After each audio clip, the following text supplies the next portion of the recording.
Everyone, as it relates to real estate, should be much more focused on the long term. Learn from the wealthiest, most successful real estate people in the world, and not one of them have ever focused on the next week or month.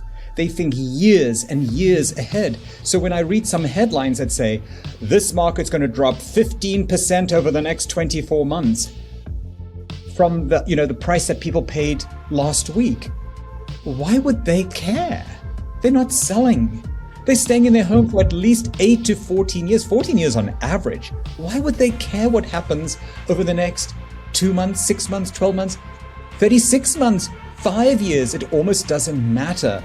And that's where I think agents, sellers, buyers, renters, anyone related to real estate needs to start thinking more long-term, strategically, than these short-term blips that are designed merely to create big headlines and scandal and really fuel eyeballs and attract some attention.